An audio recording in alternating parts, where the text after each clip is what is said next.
dans le cadre de la mise en œuvre de l'offensive agro-pastorale et halieutique 2023-2025, des actions vigoureuses en fait devaient être conduites et à travers l'utilisation des terres sur les différents agropoles en faveur bien sûr des promoteurs privés à travers leur installation sur les différents agropoles pour la production en fait des spéculations, les 8 spéculations prioritaires dont on a parlé dans cette offensive-là.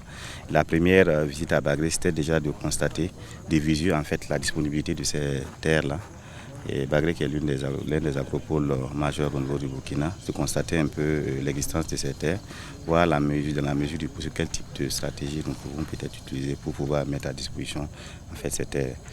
Le deuxième objectif au Bagré, c'était un peu de voir un peu de visu les champs qui ont été mis en place dans le cadre de l'initiative présidentielle pour la production agricole 2023-2024. Nous avons pu constater vraiment des étendues assez importantes de champs de maïs qui sont actuellement à un stade de récolte. Pour la SONAGES, c'était un peu de constater un peu les différentes ventes des vivres à prix subventionnés et sur camion. C'est une nouvelle procédure, une nouvelle manière de faire qui permet un peu de disponibiliser en fait, les vivres à prix subventionnés aux producteurs ou aux populations vulnérables. L'autre visite, c'est la visite de l'unité de production de phosphate. Et c'est toujours dans le cadre de la mise en œuvre de cette offensive, notre offensive, l'offensive agro-pastorale et halieutique 2023-2025. La question en fait de la mise à disposition constante et permanente en fait, des engrais est l'une des priorités majeures en fait, de la mise en œuvre de cette offensive. Nous sommes venus constater un peu, suite à la première visite du ministre, voir un peu actuellement quel type d'actions sont menées à ce niveau-là pour permettre véritablement une autonomisation, une autonomie forte en fait, de la disponibilité de ces engrais-là auprès des producteurs. Donc, nous sommes sur le bas-fond actuellement de Itenga et c'est une plaine irriguée qui normalement devait être utilisée pour la mise en œuvre en fait, de l'offensive agro-pastorale à travers la mise à disposition des producteurs de forages agro-débit.